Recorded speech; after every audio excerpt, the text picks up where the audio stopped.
وأشهد أن لا إله إلا الله وحده لا شريك له وأشهد أن محمدًا عبده ورسوله أما بعد فإن أحسن الكتاب كتاب الله وأحسن الحدي هدي محمد صلى الله عليه وسلم وشر الأمور محدثاتها وكل محدثة بدعة وكل بدعة ضلالة الضلالة في النار اللهم صل على محمد وعلى آل محمد كما صليت على إبراهيم وعلى آل إبراهيم إنك حميد مجيد اللهم بارك على محمد وعلى آل محمد كما باركت على إبراهيم وعلى آل إبراهيم إنك حميد مجيد اللهم أرنا الحق حقا وارزقنا اتباعه وأرنا الباطل باطلا وارزقنا اجتنابه رب اشرح لي صدري ويسر لي أمري واحلل عقدة من لساني يفقهوا قولي أعوذ بالله من الشيطان الرجيم بسم الله الرحمن الرحيم ومن يطع الله والرسول فأولئك مع الذين أنعم الله عليهم من النبيين والصديقين والشهداء والصالحين وحسن أولئك رفيقا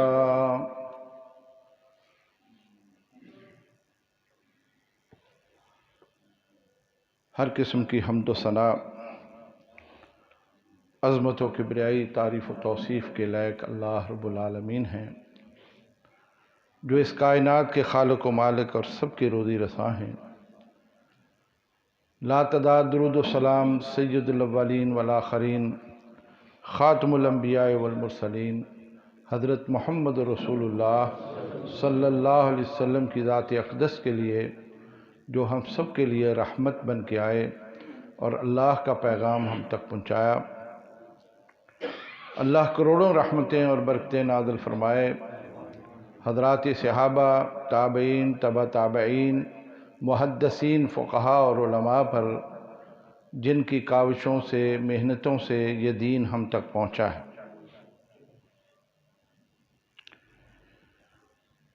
واجب الاحترام حضرات و خواتین، ہم سب کو اللہ کا شکر ادا کرنا چاہیے کہ اس ذات باری تعالیٰ نے افضل ترین نبی مبعوث فرمایا اور ہم سب کو ان کا امتی بنا دیا۔ یہ بہت بڑے اعزاز کی بات ہے کہ ہم ایک ایسی امت جو سب سے آخر میں آئی لیکن جنت میں سب سے پہلے جانے والی، دوسری دفعہ ہمیں شکر ادا کرنا ہے کہ اللہ جل شانہ نے ہمیں صرف ایک نبی کی پیروی کا حکم دیا اور ہمیں اس بات کا پابند کیا ہے کہ ہم صرف محمد رسول اللہ صلی اللہ علیہ وسلم کی اطاعت اور اتباع کریں۔ یہ بہت بڑا اللہ کا احسان ہے۔ اور تیسری مرتبہ ہمیں شکر ادا کرنا ہے کہ اللہ رب العزت نے اعمال کی قبولیت کا جو مرحلہ رکھا، جو شرط رکھی، وہ نبی اکرم صلی اللہ علیہ وسلم کی اطاعت اور فرما برداری ہے۔ جو معیار اعمال کی قبولیت کا اللہ نے مقرر کیا ہے، وہ نبی محتشم حضرت محمد رسول اللہ صلی اللہ علیہ وسلم کی اتباع میں ہے اور آپ کے پیچھے لگنے میں۔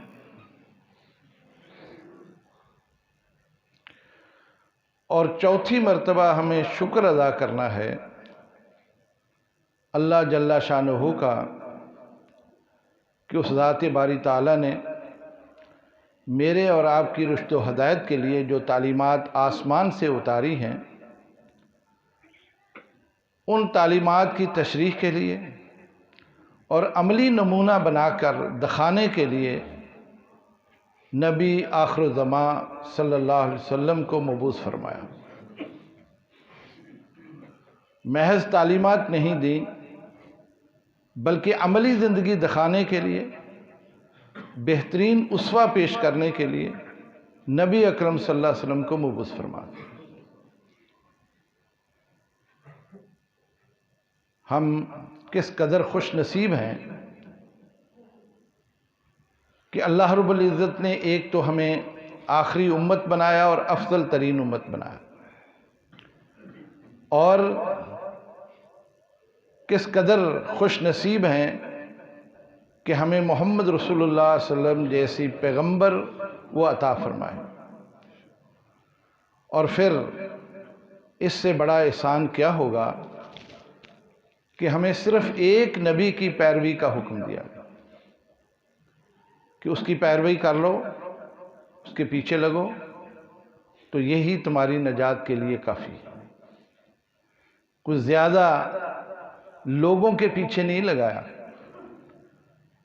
انسان کے لیے یہی مشکل مرحلہ ہوتا ہے کہ ان زیادہ لوگوں میں سے کس کا انتخاب کرے۔ اللہ رب العزت نے میرے اور آپ کے اوپر یہ احسان کر دیا اور نامزد کر کے کہہ دیا کہ اس کی پیروی بس کرو۔ اور یہ بھی بڑا احسان ہے اللہ کا کہ اعمال کی قبولیت کے لیے جو شرط رکھی، وہ عمل کیسا ہو، چھوٹا ہے بڑا ہے، عبادت کا ہے، خیرات کا ہے، نفلی عبادت ہے، کسی قسم کی بھی کوئی بندگی اور عبادت ہے، وہ نبی اکرم صلی اللہ علیہ وسلم کے اسوہ کے مطابق ہو تو وہ قبول ہو جائے گی۔ اور پھر اس کے ساتھ آپ کس قدر خوش نصیب ہیں کہ اگر اللہ جل شانہ خالی تعلیمات دے دیتا،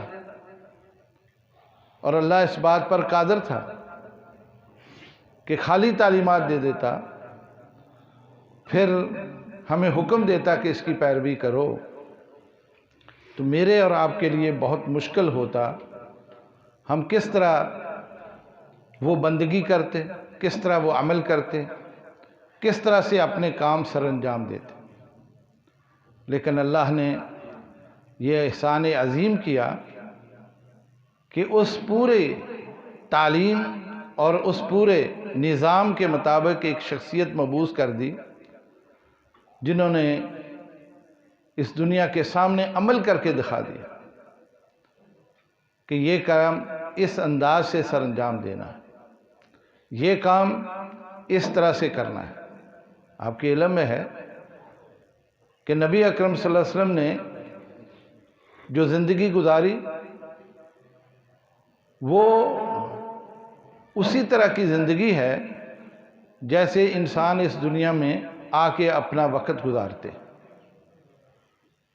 آپ پر بچپن بھی آیا، لڑکپن بھی آیا، جوانی آئی، شادی بھی کی، اولاد بھی ہوئی، نبوت سے سرفراز ہوئے تو اس ذمہ داری کو نبھاتے ہوئے عقیدہ توحید کی تبلیغ بھی کی، وہ اسلوب بھی ہمارے سامنے۔ پھر آپ نے عبادت اور بندگی کر کے دکھا دیا کہ کس طرح سے یہ کام کرنا ہے، وہ بھی ہمارے سامنے ہے۔ اور پھر معاملات کر کے دکھا دیا تجارت کر کے دکھا دیا، لین دین کر کے دکھا دیا، اور دوسری قوموں سے معاہدے کر کے دکھا دیا۔ داخلی طور پر اس نظام میں امن اور سلامتی قائم کرنے کا طریقہ کیا ہے وہ بھی دکھا دیا۔ غرض کہ آپ نے زندگی کا کوئی شعبہ ایسا نہیں چھوڑا جس میں بہترین نمونہ نہ چھوڑا، اور میرے اور آپ کے لیے آسانی ہو گئی۔ آج کوئی بھی شخص کامیاب زندگی گزارنا چاہتا ہے، مثالی زندگی گزارنا چاہتا ہے، یا وہ ایسی زندگی گزارنا چاہتا ہے جس میں اللہ کی رضامندی ہو، تو پھر وہ نبی اکرم صلی اللہ علیہ وسلم کی پیروی میں، آپ کی اطاعت میں گزار دے، آپ کو نمونہ بنا لے، تو اس منزل کو وہ پا سکتا ہے۔ حضرات گرامی، یہ بات ذہن میں رکھیے کہ نبی اکرم صلی اللہ علیہ وسلم اللہ کے مقرر کردہ رسول ہیں۔ آپ نے اپنی ذاتی حیثیت میں کوئی بات نہیں کی، کوئی حکم جاری نہیں کیا۔ جو کچھ بھی کہا وہ اللہ کے حکم سے کہا، اللہ کے فرمان کے مطابق کہا ہے، اس لیے کہ نبی کریم صلی اللہ علیہ وسلم اس دنیا میں اللہ کے نمائندہ ہیں، اللہ کے پیغمبر ہیں، اس کے قاصد ہیں، اور اللہ کی ان تعلیمات کو انسانوں تک پہنچانے پر آپ مقرر ہوئے۔ لہذا نبی اکرم صلی اللہ علیہ وسلم کی اطاعت، آپ کی پیروی دراصل اللہ کی پیروی ہے، اللہ کی اطاعت۔ وَمَن يُطِعِ الرَّسُولَ فَقَدْ أَطَاعَ اللَّهَ، جو نبی اکرم صلی اللہ علیہ وسلم کی اطاعت کرتا ہے گویا کہ وہ اللہ کی اطاعت کرتا ہے۔ اس کی وجہ یہی ہے کہ یہ ساری تعلیمات جتنی بھی ہم جن پر عمل کرتے ہیں وہ اللہ کی جانب سے ہے، اور اگر کوئی شخص ان تعلیمات کو تو سمجھتا ہے، پڑھ لیتا ہے، اس کے علم میں آ جاتی ہیں، وہ ان کو جان لیتا ہے، لیکن عملی زندگی میں وہ اپنی خواہشات کے پیچھے لگتا ہے، کام تو ویسا ہی کرتا ہے، اس حکم کی تعمیل میں ہی وہ اپنی جدوجہد بھی کرتا ہے، لیکن نبی اکرم صلی اللہ علیہ وسلم کے اسوہ کو سامنے نہیں رکھتا، آپ کے اسوہ کو سامنے نہیں رکھتا، آپ کی پیروی نہیں کرتا، تو اللہ رب العزت نے اس پر تنبیہ بھی فرما دی کہ یاد رکھو عمل قبول کرنا میرا کام ہے، میں نے اعمال جو ہے وہ قبول کرنے ہیں۔ یہ تو بات آپ سمجھتے ہیں نا کہ عمل کی قبولیت اللہ کے ہاں ہے، آپ کیا کرتے ہیں، کیسا کام کرتے ہیں، آپ کے پاس اس کی کوئی بھی گارنٹی نہیں ہے کہ میرا یہ عمل قبول ہو گیا، یہ تو اللہ کی مرضی ہے، اس کی مہربانی ہے۔ اس لیے ہمارے اسلاف کوئی بھی نیکی کا کام کرتے 6 ماہ تک یہ دعا کرتے تھے اللہ اس کو قبول فرما لا، 6 ماہ تک یہ دعا کیا کرتے، رمضان کے روزے گزرے تو اس کے بعد 6 ماہ تک یہ دعا کیا کرتے تھے، اللہ رمضان کے روزے ہم نے رکھ لیے، تیرے حکم کی تعمیل میں رکھے، اب ان کو قبول تو فرما لا۔ اس لیے دعا انسان جو ہے نا، قبولی اعمال یہ تو اللہ کا اختیار ہے، لیکن اللہ خود فرماتے ہیں اگر وہ عمل میرے پیغمبر کی تعلیمات کے مطابق، ان کے اسوہ کے مطابق ہوگا تو میں قبول کروں گا، ورنہ قبول نہیں کروں گا۔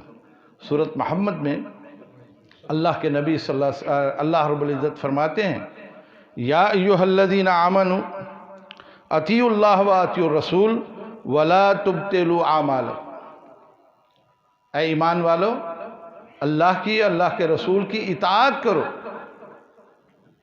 اور اپنے اعمال ضائع نہ کرو۔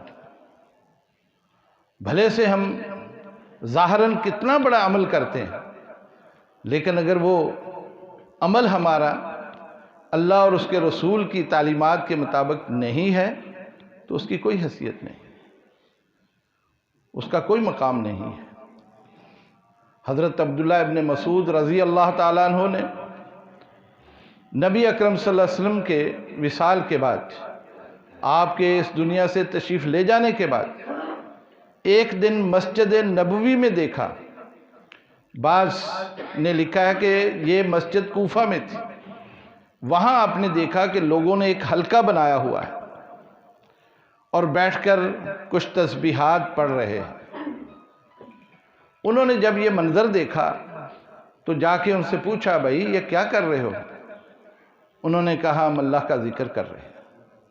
کتنی بڑی اچھی بات ہے، اللہ کا ذکر، ہم اللہ کا ذکر کر رہے ہیں۔ تو حضرت عبداللہ ابن مسعود رضی اللہ عنہ فرمانے لگے کہ لوگوں، میں نے نبی اکرم صلی اللہ علیہ وسلم کو ایسا کرتے نہیں دیکھا، لہذا جو کچھ تم کر رہے ہو اس کی کوئی حیثیت نہیں ہے، باوجود اس کے کہ تم اللہ کا ذکر کرتے ہو، لیکن یہ نمونہ رسول اللہ صلی اللہ علیہ وسلم نے نہیں چھوڑا ہے۔ آپ نے ایسا چونکہ نہیں کیا ہے، لہذا اگر آپ یہ کرتے ہیں تو اللہ سے اس بات کی امید نہ رکھیں کہ یہ قبول ہوگا، باوجود اس کے کہ وہ اللہ کا ذکر ہے۔ حضرات گرامی،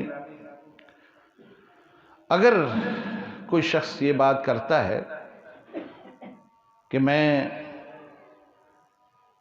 قرآن حکیم کی تلاوت کرتا ہوں، اور وہ قرآن حکیم کی تلاوت ایک ایسے موقع پر وہ کر رہا ہے، تو پھر وہ موقع دیکھنا ہوگا کیا نبی اکرم صلی اللہ علیہ وسلم نے بھی ایسا کیا؟ باوجود اس کے کہ وہ تلاوت قرآن حکیم ہے، اگر نبی اکرم صلی اللہ علیہ وسلم سے وہ موقع، وہ مناسبت ثابت نہیں ہے تو اس کی کوئی حیثیت نہیں رہتی۔ اس لیے کہ اللہ رب العزت نے جو معیار مقرر کر دیا، جو اللہ رب العزت نے میزان مقرر کیا، وہ نبی اکرم صلی اللہ علیہ وسلم کے اسوہ ہے۔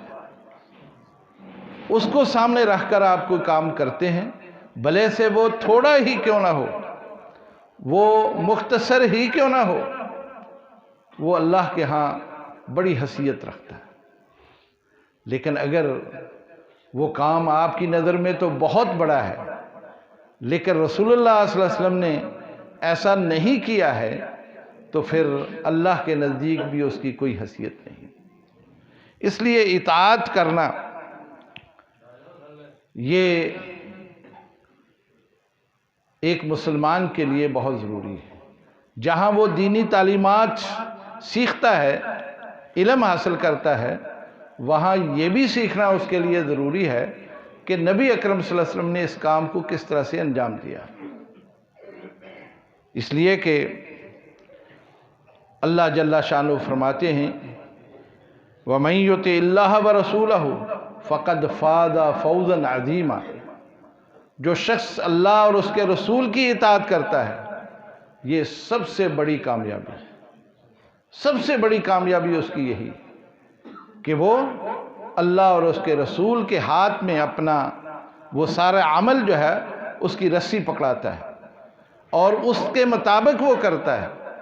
اسی طرح سا اس کا کھانا پینا ہے، اس کا اٹھنا بیٹھنا ہے، اس کا سونا ہے، اس کا جاگنا ہے، اس کی شادیاں ہیں، اس کی خوشیاں ہیں اور اس کی غمیاں ہیں۔ اس کی ساری عبادت اگر اس معیار پر پوری اترتی ہے تو یہ سب سے بڑی کامیابی۔ میرے دوستو، یہ نکتہ ہم سب بھول جاتے ہیں۔ بہت سارے کام ہم اپنی خواہش کے مطابق کرتے ہیں۔ دیکھیے، ایک مسلمان کی زندگی میں کوئی بھی کام ایسا نہیں ہے کہ جس سے وہ اجر و ثواب سے محروم ہو۔ کوئی بھی کام اس کی زندگی کا ایسا نہیں ہے۔ میں اور آپ اللہ کی مخلوق ہیں، اللہ کے بندے ہیں۔ وَمَا خَلَقْتُ الْجِنَّ وَالْإِنسَ إِلَّا لِيَعْبُدُونَ۔ اللہ نے تو اپنی بندگی کے لیے ہمیں پیدا کیا۔ یہ بندگی ایسی نہیں ہے کہ میں اور آپ ہر وقت مسجد میں رہ کے سجدہ ریز رہیں، رکوع کی حالت میں رہیں، نماز کی حالت میں رہیں، یہ عبادت کا تصور ہے۔ یہ نہیں ہے، بلکہ حقیقت یہ ہے کہ میری اور آپ کی پوری زندگی اللہ اور اس کے رسول کی اطاعت میں گزر جائے، یہ بندگی ہے، یہ عبادت ہے۔ یہ وہ نقطہ آپ کو سوچنا چاہیے۔ اس میں آپ کا کھانا پینا بھی آئے گا، آپ کا لباس پہننا بھی آ جائے گا، آپ کا کھیتی باڑی کرنا بھی آ جائے گا، کاروبار کرنا بھی آ جائے گا، لین دین آ جائے گا، شادی بیاہ آ جائیں گی اور غمیاں بھی آ جائیں گی۔ اگر یہ سارے کام آپ بڑے غور و فکر کے ساتھ، اہتمام کے ساتھ، سوچ بچار کے ساتھ اس انداز سے سر انجام دیتے ہیں کہ میں نے اللہ اور اس کے رسول کی پیروی کرنی ہے اور ان کی اطاعت میں کرنی ہے، تو آپ کی شادی بھی عبادت ہے، آپ کا لباس پہننا بھی عبادت ہے، آپ کا کاروبار کرنا بھی عبادت ہے، کھیتی باڑی کرنا بھی عبادت ہے۔ گویا کہ ہر چیز اللہ کے ہاں عبادت کا درجہ پاتی ہے۔ لیکن یہ دو مواقع انسان کی زندگی میں ایسے آتے ہیں جہاں وہ بڑا جذباتی ہوتا ہے، خاص طور پر جب خوشیاں ملتی ہیں، گھر میں شادیاں ہوتی ہیں، اس وقت بڑا جذباتی ہے اور خوشی منانے کے لیے وہ ہر چیز کو پامال کر دیتا ہے۔ اگر کوئی سمجھانے کی کوشش بھی کرے تو کہہ دیتے ہیں جی خوشی کا موقع ہے، خوشی کا موقع ہے اور بچے خوشی منا رہے ہیں، اب ان کو روکنا مناسب نہیں۔ اور یہی کیفیت جذباتی ہماری ہوتی ہے جب گھروں میں تعزیت ہوتی ہے، جب کوئی گھر میں انتقال کر جاتا ہے تو اس موقع پر بھی جذبات میں آ کے لوگ حد سے تجاوز کرتے ہیں۔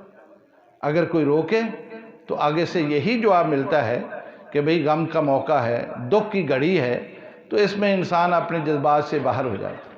میرے بھائیوں، یہی وہ وقت ہوتا ہے کہ جہاں انسان اپنے آپ کو قابو میں رکھے اور اجر سے محروم نہ ہو۔ نقصان تو ہو گیا، جس نے جانا تھا، گزرنا تھا، اس دنیا سے گزر گیا۔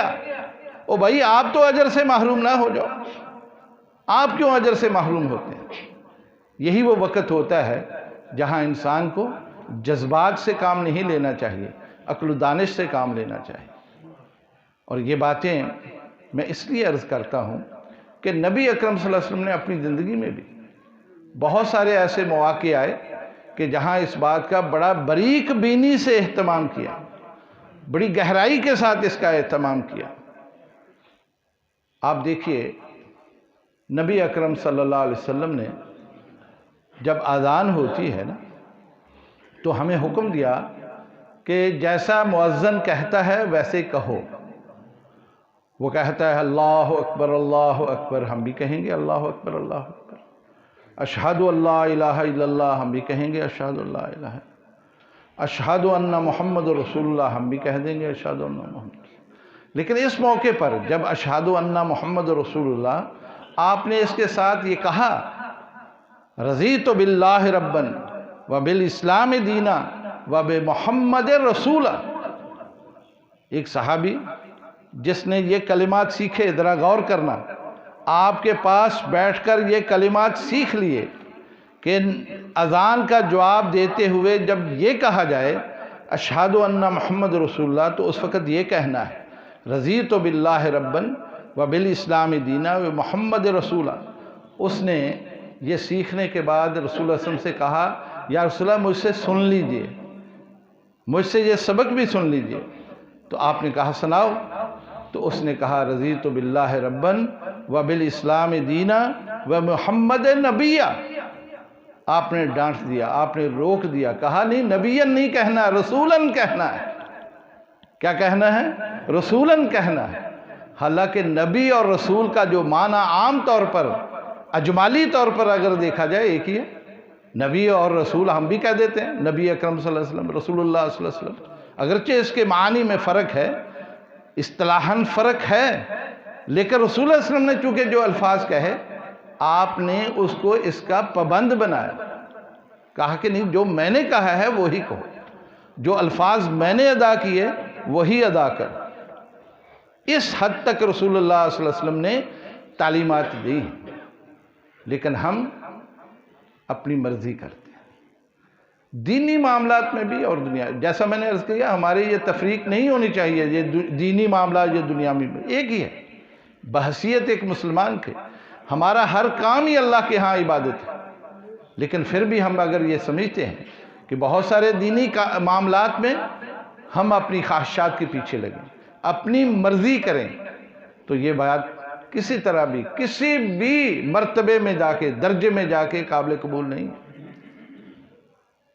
اب دیکھیے یہاں ایک اور چیز میں عرض کر دوں، موضوع اطاعت کا ہو یا موضوع اتباع رسول کا ہو، بات ایک ہے، اس میں تھوڑا سا فرق آپ کر سکتے ہیں۔ اطیعوا اللہ و اطیعوا الرسول، یا قل ان کنتم تحبون اللہ فاتبعونی، یہاں اتباع کا لفظ استعمال ہوا۔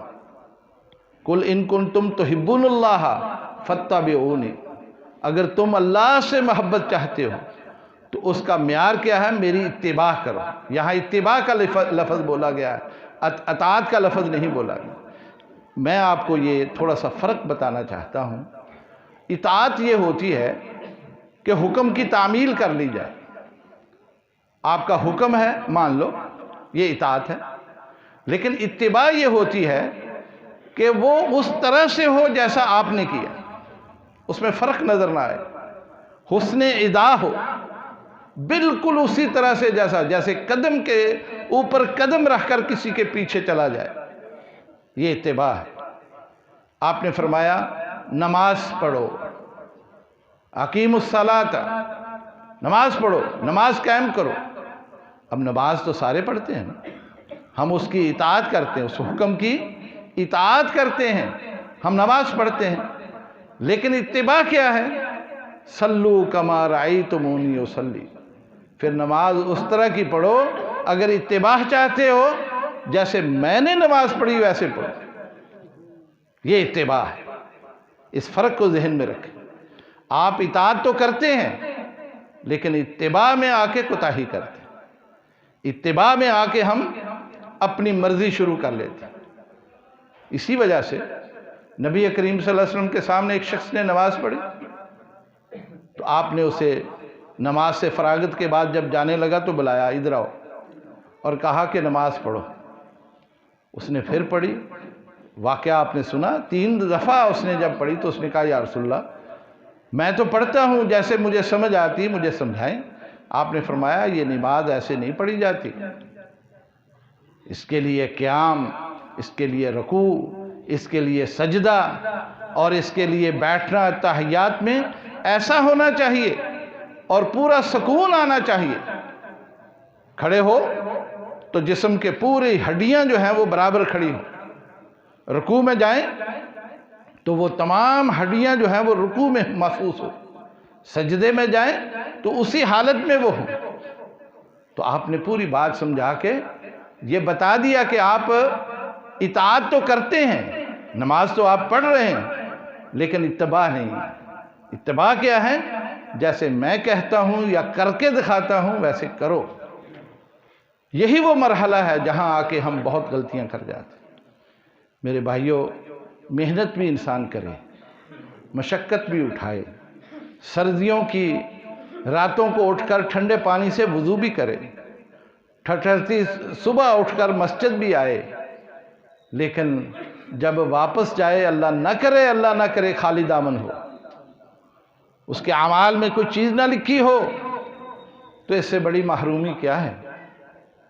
خیر خواہی یہی ہے، آپ سے ہمدردی اور اپنے آپ سے ہمدردی یہی ہے کہ ہم اس بات کا اہتمام کریں کہ جہاں اطاعت کرتے ہیں وہاں ہم اتباع بھی کریں۔ اور یہ بات جاننا ہر مسلمان کے لیے ضروری ہے۔ یہاں ایک اور غلط فہمی دور کر دوں۔ دیکھیے رسول اللہ صلی اللہ علیہ وسلم واقعتاً ہمارے لیے رحمت ہیں، آپ وحدت کی علامت ہیں۔ نبی اکرم صلی اللہ علیہ وسلم کی وجہ سے ہم سب متحد ہیں، ہم مسلمان، وہ دنیا کے کسی بھی کونے میں ہو، دنیا کے کسی خطے میں موجود ہو، ہمارا بھائی ہے، مسلمان ہمارا بھائی ہے، ہم ایک صف میں ہیں، ایک جماعت ہیں، مسلمان ہیں۔ یہ کیوں ہوا ہے؟ نبی اکرم صلی اللہ علیہ وسلم کی وجہ سے، اس لیے کہ ہم سب آپ کو پیغمبر مانتے ہیں، آپ کی اطاعت بھی کرتے ہیں، آپ کی اتباع بھی کرتے ہیں، آپ وحدت کی علامت ہیں۔ اگر ایسا نہ ہوتا رسول اللہ صلی اللہ علیہ وسلم کے علاوہ کسی اور کی پیروی کرنا، کسی اور کی اطاعت کرنا یا اتباع کرنے کی اجازت ہوتی تو یہ اتحاد نظر آتا؟ بولیے بھائی، یہ نظر آتا آپ کو اتحاد؟ کبھی نظر نہ آتا۔ لیکن بدقسمتی سے آج بھی ہم نے یہ کھانے بنا رکھے ہیں، ہم نے کھانے بنا رکھے ہیں، کئی طریقے ایجاد ہوئے ہیں، عبادت کے کئی طریقے ہم نے ایجاد کیے، ہم نے اس میں سے اپنی پسند کا ایک رستہ اختیار کیا۔ یہی وجہ ہے آج امت میں اتحاد نظر نہیں آتا ہے، وحدت نظر نہیں آتی ہے، نہ اتحاد نظر آتا ہے، نہ وہ وحدت ہے جس کی ضرورت تھی۔ اور جب تک یہ امت اس پر رہی، ان میں وحدت بھی رہی اور یہ اتحاد بھی رہا، اور پوری دنیا ان کی اس قوت سے خوف زدہ اور ہیبت زدہ ہوتی تھی۔ لیکن آج ایسا نہیں ہے، گروہ در گروہ ہیں، گروہ در گروہ ہیں۔ تفصیل میں نہیں جاتا، مجھے امید ہے آپ اس اشارے کو سمجھے ہوں گے کہ اس وقت ہمارے پاکستان میں آپ دیکھیں، میں کہنا یہ چاہ رہا ہوں، یہ گروہ بندی بھی علماء کی تو چلو جنہوں نے یہ کیا اپنے مقصد کو پانے کے لیے اور اپنے مفاد اٹھانے کے لیے انہوں نے کیا، آپ کہہ سکتے ہیں کہ جی ان کا قصور ہے، جرم ہے، لیکن میں آپ کو بھی قصوروار سمجھتا ہوں، عوام کو قصوروار سمجھتا ہوں۔ کیا اللہ نے اس لیے بھیجا کہ جاؤ جا کے انواع اقسام کے چاول اگواؤ؟ چونکہ یہ چاولوں کا علاقہ ہے نا، چاولوں کا علاقہ ہے، انواع اقسام کے بہتر سے بہتر جو کوالٹی ہے وہ پیدا کرو۔ اس لیے بھیجا آپ کو، اس لیے بھیجا کہ انواع اقسام کے برتن بناؤ، بہترین کپڑا تیار کرو، مثالی چیزیں بناؤ، بڑے سے بڑا کاروبار کرو، دولت اکٹھی کرو۔ میرے بھائیوں، یہ ثانوی چیزیں ہیں، ممنوع نہیں ہیں، حرام نہیں ہیں، لیکن یہ دوسرے درجے میں آتی ہیں۔ پہلا درجہ کیا ہے؟ او بھائی پہلے اللہ کی معرفت حاصل کر لو، اللہ کے دین کو سیکھ لو۔ کون ہے ہم میں سے جو اس کی فکر کرتا ہے کہ بحیثیت مسلمان میرا دین اسلام ہے، اس اسلام کے بارے میں کیا جانتا ہوں، کیا جانتا ہوں اس اسلام کے بارے میں، اس کا تعارف کیا ہے اسلام کا؟ جس اسلام کے اوپر میں کھڑا ہوں، جس کا میں دعویٰ کر کے اپنے آپ کو مسلمان کہتا ہوں، اس اسلام کے بارے میں جانتا کتنا ہوں؟ عبادت کیا ہوتی ہے، عقیدہ کیا ہوتا ہے، معاملات کیا ہیں، اخلاقیات کیا ہیں، تجارت کیا ہے، سیاست کیا ہے، قانون کیا ہے، کوئی نہیں جانتا۔ نتیجہ یہ ہے ہماری اس جہالت سے وہ طبقہ فائدہ اٹھاتا ہے، انہیں پتہ ہے انہیں کسی چیز کا علم نہیں، انہیں کسی چیز کا علم نہیں، وہ جس طرف چاہے آپ کو ہانک دے، اور ہم یہ سمجھ کر کہ یہ کام میرا نہیں ہے، یہ کام مولویوں کا ہے، یہ اس نے کہہ دیا بس ٹھیک ہے۔ یہ نہیں سوچا کہ اس مولوی نے میری عبادت برباد کر دی، میری زندگی برباد کر دی، میرے روزے برباد کر رہا ہے، یہ نہیں سوچتے آپ۔ میرے بھائیوں، یہ بات یاد رکھیں، کل قیامت کے روز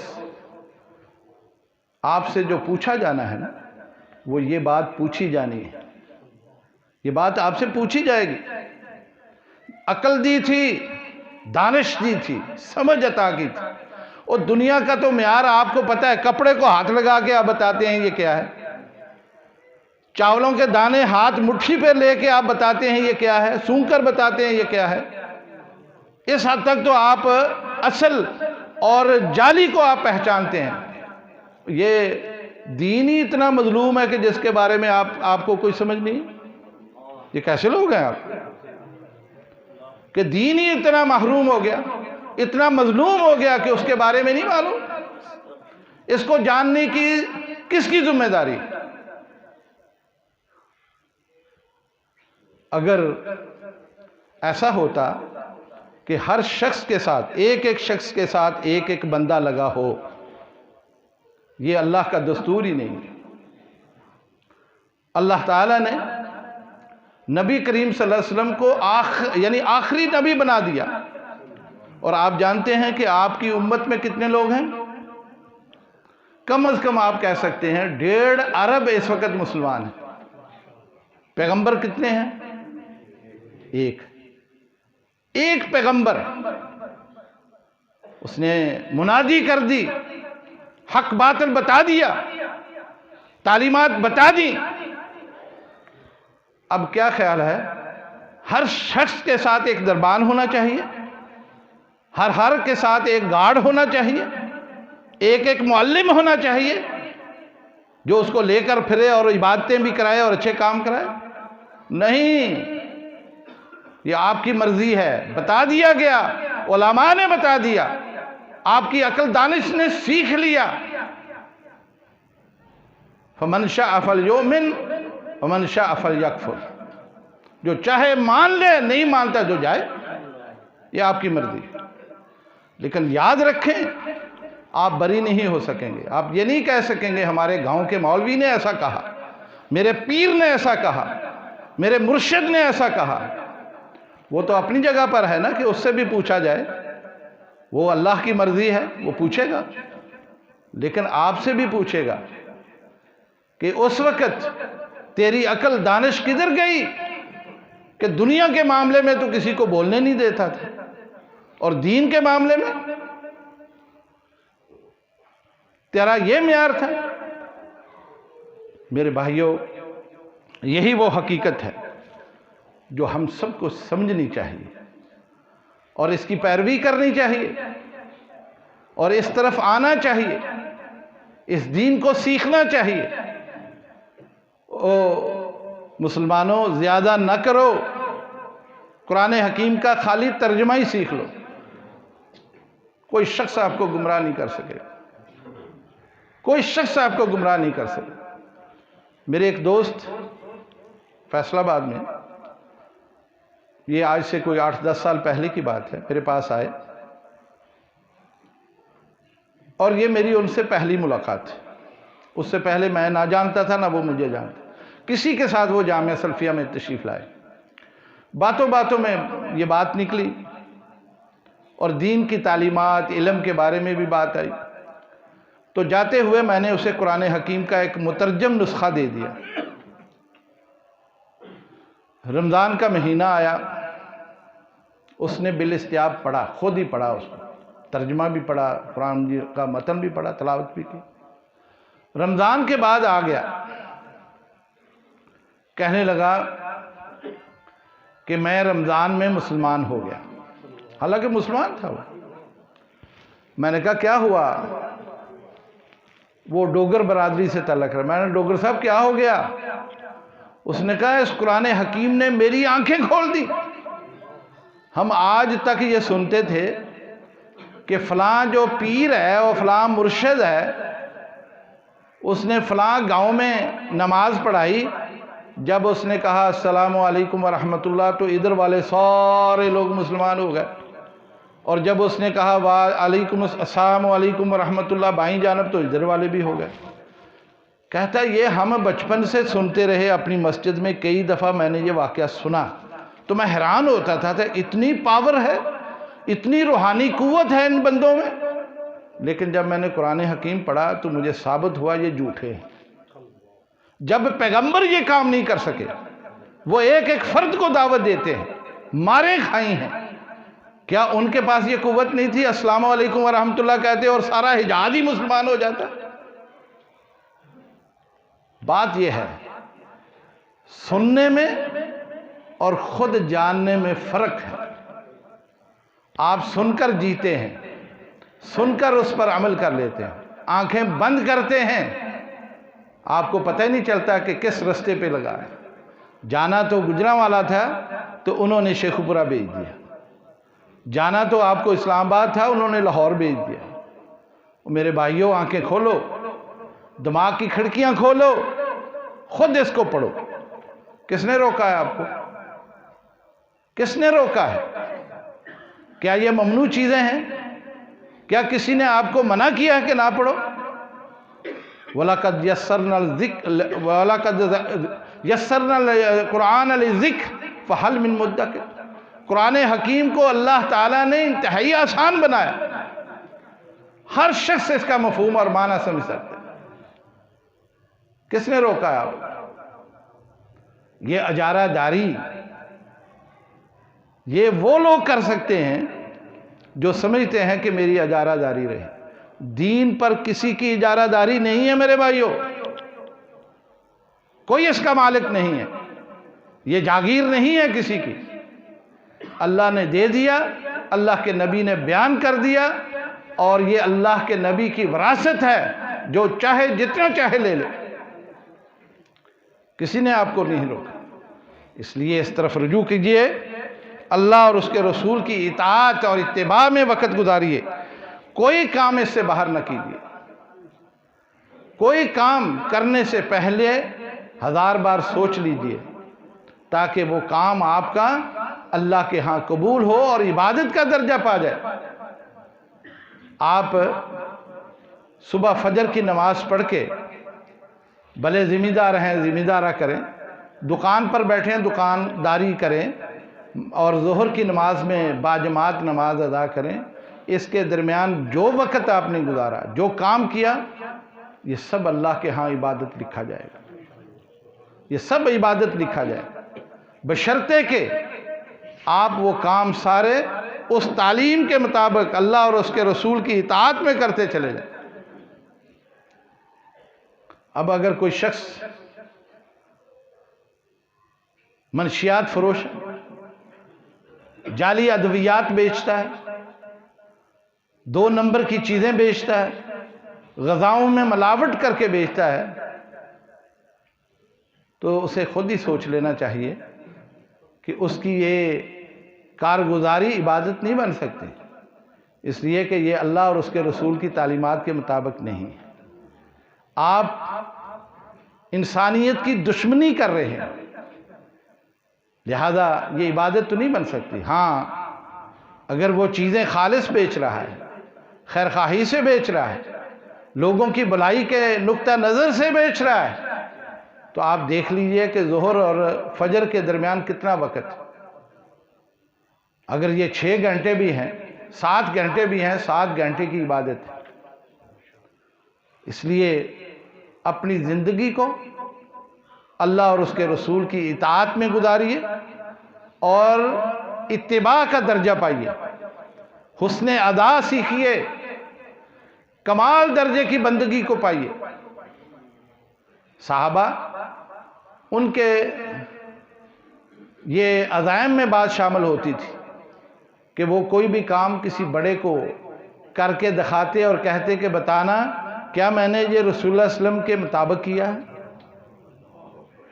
یعنی چھوٹے صحابہ بڑے صحابہ کو مخاطب کر کے کہتے میں آپ کے سامنے وضو کرتا ہوں، یہ بتائیے مجھے یہ وضو رسول اللہ صلی اللہ علیہ وسلم کے وضو سے ملتا ہے؟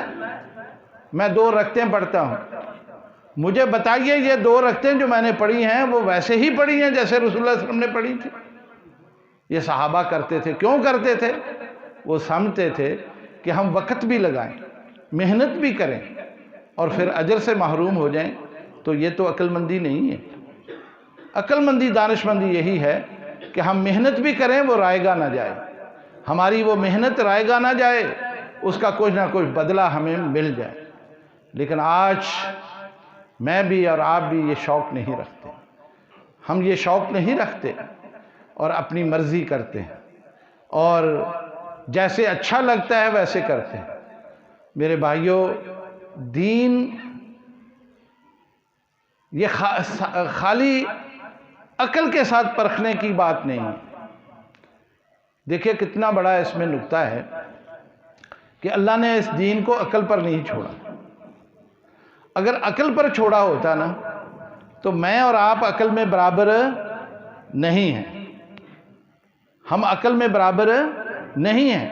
کوئی اچھا سوچتا ہے، کوئی تھوڑا سا ہلکا سوچتا ہے، جیسی تعلیم ہے، جیسا ماحول اسے ملا ہے اسی طرح کی اس کی سمجھ ہو گئی، تو یہ تو پھر بھائی اربوں رستے بن جاتے، اربوں دین بن جاتے، اربوں طریقے آزاد ہو جاتے۔ اس لیے کہ عقل پر اگر چھوڑا جاتا تو یہ کچھ ہونا تھا، لیکن اللہ نے عقل پر نہیں چھوڑا۔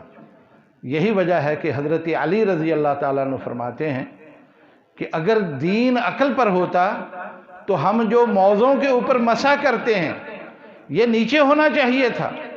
عقل کا تقاضا کیا ہے کہ موزوں کے نیچے، جرابوں کے نیچے مسح، کیونکہ پاؤں نیچے کہاں سے لگتے ہیں؟ نیچے سے لگتے ہیں، مٹی کے اوپر نیچے سے لگتے ہیں۔ عقل کہتی ہے کہ نیچے مسح کرو تاکہ صفائی ہو جائے، لیکن مسح کہاں کرتے ہیں؟ اوپر کرتے ہیں۔ کیوں کرتے ہیں؟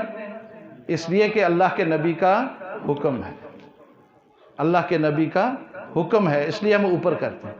تو بات سمجھ میں یہ آتی ہے کہ یہ چیزیں عقل سے نہیں ہیں، ان کو عقل کی کسوٹی پر نہیں پرکھنا چاہیے۔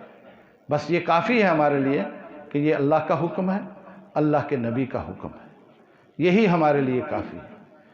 میرے دوستو عزیزو، میں اور آپ ایک کامیاب زندگی دنیا میں بھی اور اصل زندگی آخرت والی، اس میں کامیابی اگر حاصل کرنا چاہتے ہیں نا تو آؤ اپنا قبلہ درست کریں، اپنا طرز عمل درست کر لیں۔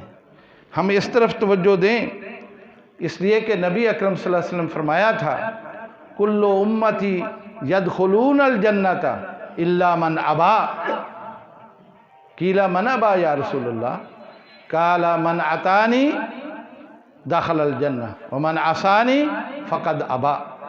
آپ نے فرمایا تھا میری ساری امت جنت میں جائے گی، ساری امت جنت میں چلے جائے گی، لیکن وہ جنت میں نہیں جائے گا جو انکار کر دے کہ میں نے جنت میں نہیں جانا۔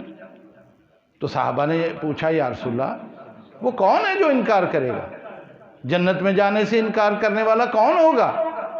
آپ نے فرمایا میری امت میں سے وہ شخص جو میری نافرمانی کرے گا، میری اطاعت نہیں کرے گا، میرے پیچھے نہیں لگے گا، اس نے گویا انکار ہی کیا، اس نے گویا انکار کر دیا۔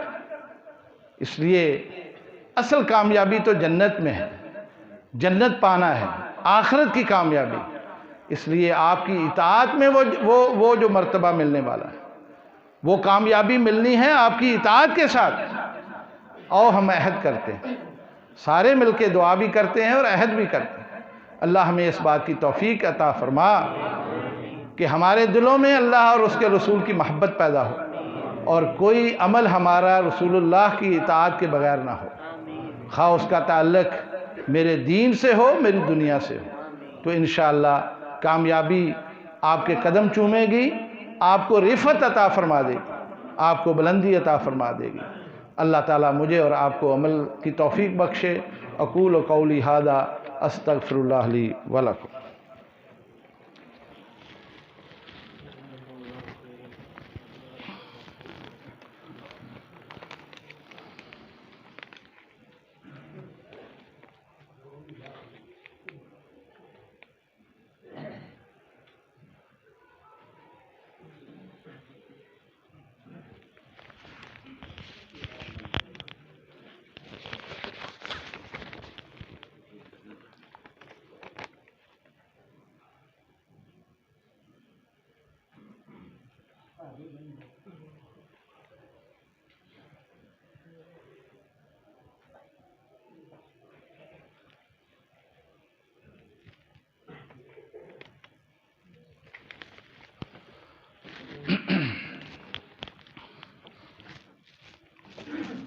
الحمد لله نحمده ونستعينه ونستغفره ونؤمن به ونتوكل عليه ونعوذ بالله من شرور أنفسنا ومن سيئات أعمالنا من يهده الله فلا مضل له ومن يضلله فلا هادي له وأشهد أن لا إله إلا الله وحده لا شريك له وأشهد أن محمدا عبده ورسوله۔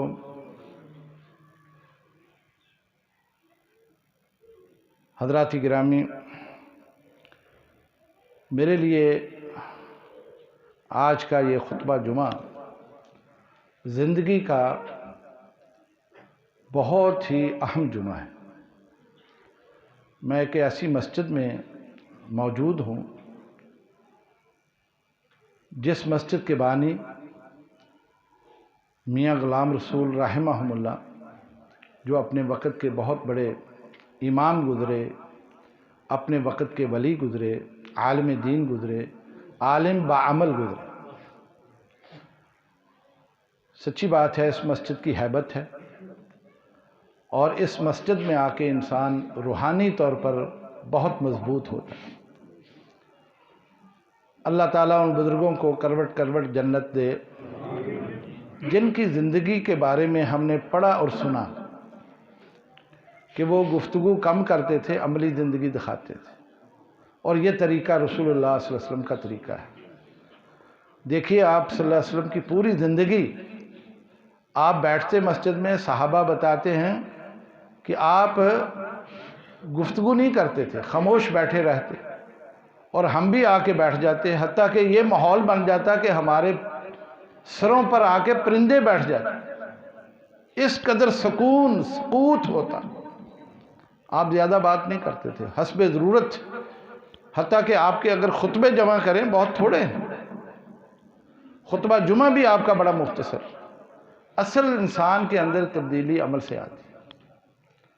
یہاں خطبہ جمعہ میں مجھے کچھ بزرگ نظر آئے، یہ آپ کے قریب قلعہ دیدار سنگھ کے ساتھ ایک گاؤں ہے، میرے عزیز و اقارب ہیں، اس وقت موجود ہیں، بھائی عتیق صاحب ہیں، ان کے والد موجود ہیں۔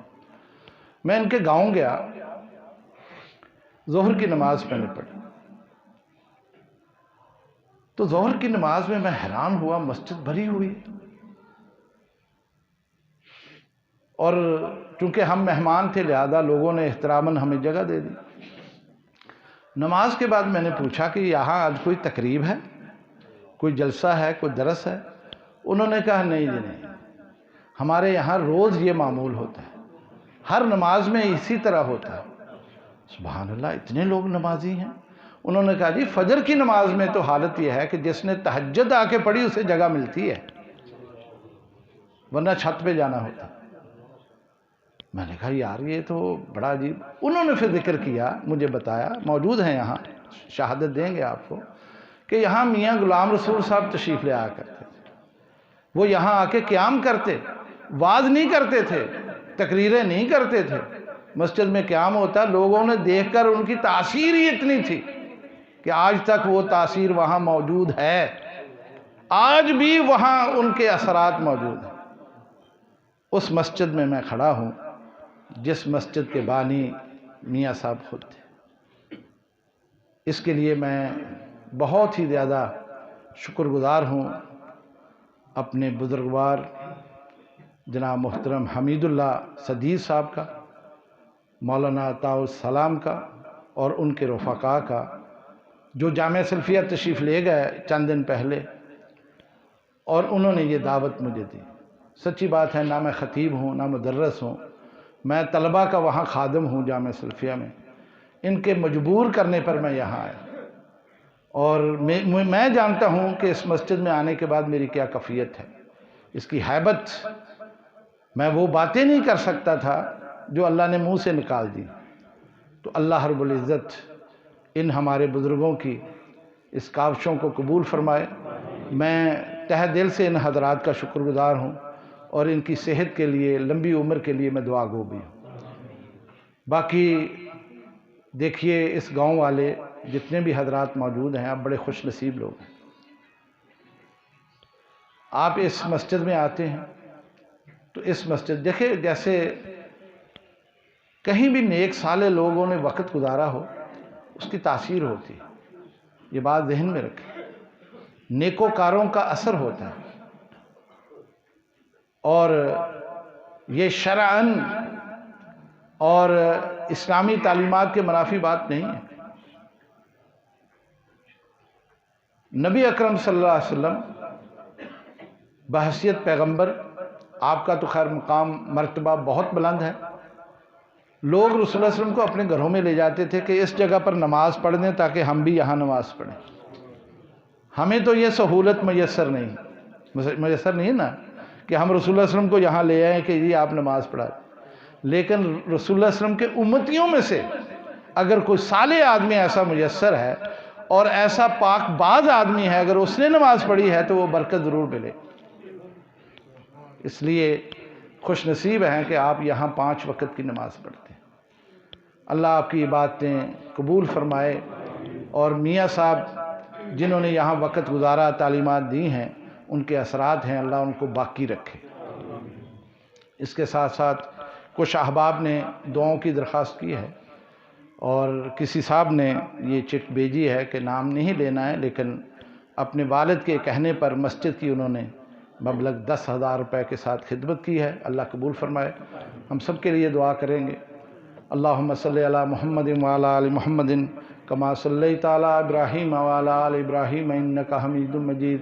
اللہم بارک علی محمد وعلی آل محمد کما بارکت علی ابراہیم وعلی آل ابراہیم انک حمید مجید۔ اللہم احسن عاقبتنا فی الامور کلہا واجرنا من خزی الدنیا وعذاب الآخرہ۔ اللہم رحمتک نرجو فلا تکلنا الی انفسنا طرفۃ عین واصلح لنا شاننا کلہ لا الہ الا انت۔ اللہم اشفنا واشف مرضانا مرضى المسلمین۔ اللہم عافنا وعاف مرضانا مرضى المسلمین۔ اللہم اغفر للمؤمنین والمؤمنات والمسلمین والمسلمات الاحیاء منہم والاموات۔ اللہم اغفر لهم وارحمہم انک انت الغفور الرحیم۔ اللہ کریم ہم سب گناہ گار ہیں، ہمارے چھوٹے بڑے کھلے چھپے جتنے بھی گناہ ہیں اللہ سب کو معاف فرما دے۔ اللہ ہماری غلطیوں کے اوپر لکیر کھینچ دے، ہمیں نیکی کی توفیق عطا فرما، اپنا اور اپنے پیارے پیغمبر کا مطیع فرما بردار بنا لے۔ اللہ ہر اس کام کرنے کی توفیق عطا فرما جس سے تو راضی ہو جائے۔ اللہ ہمارے بیماروں کو شفا عطا فرما، گھروں میں ہسپتالوں میں جہاں پریشان حال ہیں اللہ سب کو شفائے کاملہ عاجلہ عطا فرما دے، صحت عافیت والی زندگی عطا فرما دے۔ اللہ ہمارے آباء و اجداد، ہمارے والدین، ہمارے بزرگ احباب، ہمارے دوست، ہمارے اساتذہ جتنے بھی فوت ہو گئے اور تیرے پاس پہنچ گئے، اللہ ان سب کی بہتر مہمان نوازی فرما، ان کی قبروں کو جنت کا باغیچہ بنا۔ اے اللہ ہمارے مردوں کو، ہماری عورتوں کو جو بھی فوت ہو کے تیرے پاس آئے، ہمارے والدین کو، ہماری امہات کو جتنے بھی فوت ہوئے اللہ سب کی بخشش فرما دے، سب کے درجے بلند فرما دے۔ اللہ تو دعائیں قبول کرنے والا ہے، ہماری دعاؤں کو قبول فرما۔ اللہ ہمارے حالات بدل دے، اچھے حالات پیدا فرما دے، جو مشکل میں ہیں انہیں آسانیاں پیدا فرما دے۔ یا اللہ جو بے روزگار ہیں سب کو روزگار عطا فرما دے۔ اے اللہ کریم جو بے اولاد ہیں سب کو نیک صالح اولاد عطا فرما دے۔ اے اللہ جو ضرورت مندیں ہیں، جو ضرورت مند ہیں سب کی ضرورتوں کو پورا فرما دے، رزق حلال عطا فرما، صحت ایمان والی زندگی عطا فرما۔ اے اللہ ہمارے بچوں کی حفاظت فرما، نوجوانوں کی اصلاح فرما، ان سب کو ہماری آنکھوں کی ٹھنڈک بنا دے۔ اے اللہ وطن پاکستان کی حفاظت فرما، اس کے خلاف ہونے والی تمام سازشوں کو ناکام فرما، ہمارے دشمنوں کو نیست و نابود فرما۔ اللہ یہ وطن بڑی قربانیوں سے ہم نے حاصل کیا، اللہ ہم تو اس کی حفاظت پر ناکامی دیکھ رہے ہیں، اللہ تو ہی اس کی حفاظت فرما، ہمارے اوپر رحم فرما، اچھے حکمران ہمیں نصیب فرما۔ ربنا تقبل منا انک انت السمیع العلیم۔